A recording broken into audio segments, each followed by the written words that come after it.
নমস্কার বন্ধুরা, বাঙালি রান্নার ইতিকথা চ্যানেলে আপনাদের সবাইকে স্বাগত।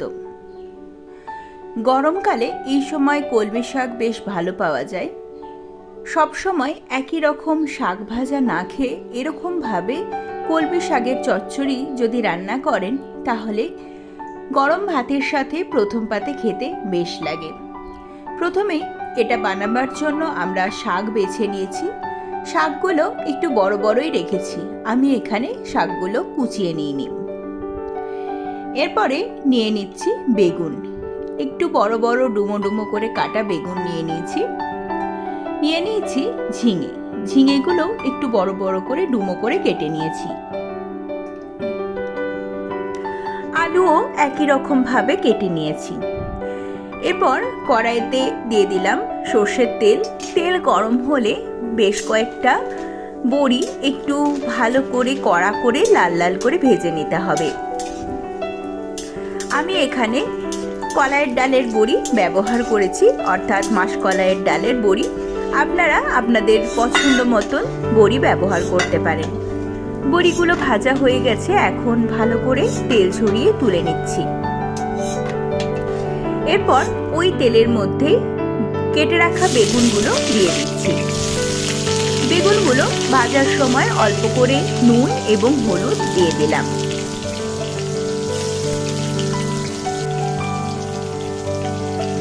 নুন এবং হলুদ দিয়ে বেগুনটাও ভালো করে একটু লাল করে ভেজে নেব।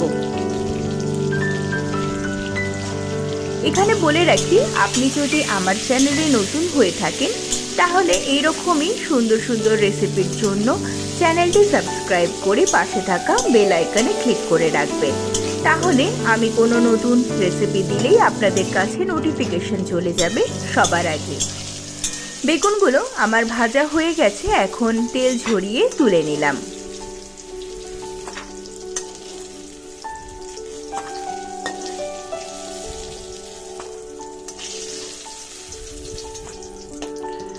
এখন তেলের মধ্যে দিয়ে দিচ্ছি একটা তেজপাতা, যেটাকে আমি দুটুকরো করে দিয়েছি, এবং দিয়ে দিচ্ছি হাফ টেবিল চামচ পাঁচফোড়ন। ফোড়নটা একটু ভাজা হলে তার মধ্যে ডুমো করে কেটে রাখা আলুগুলো দিয়ে দিচ্ছি। আলুটা দিয়ে একটু নাড়াচাড়া করে নেব।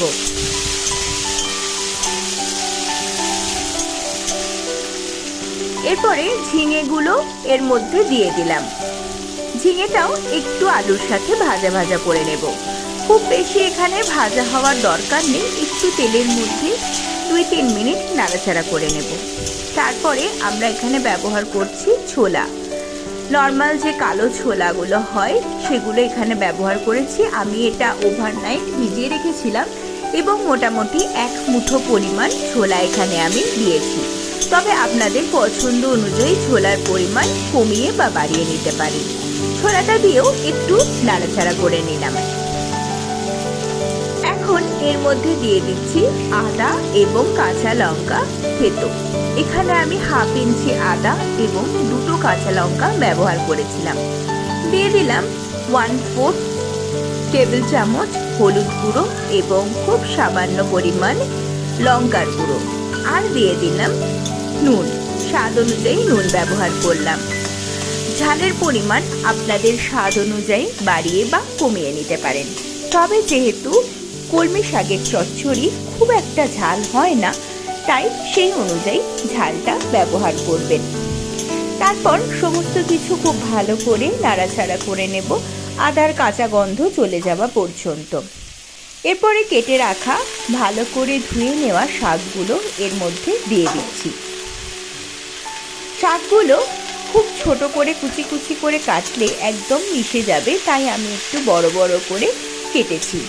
এরপর সমস্ত কিছু খুব ভালোভাবে মিশিয়ে নিয়ে ঢাকা দিয়ে 5 থেকে 7 মিনিট রান্না করে নেব।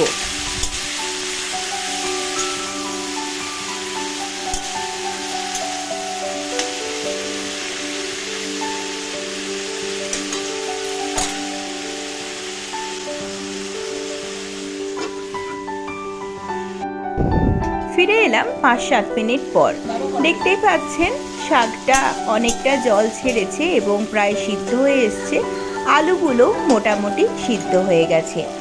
এই পর্যায়ে আমরা ভেজে রাখা বড়ি এবং বেগুনটা এর মধ্যে দিয়ে দিলাম এবং দিয়ে দিচ্ছি হাফ টেবিল চামচ চিনি। যেহেতু নিরামিষ রান্না তাই একটু মিষ্টি মিষ্টি হলেই ভালো লাগে, তবে আপনাদের পছন্দ না হলে চিনি নাও ব্যবহার করতে পারেন।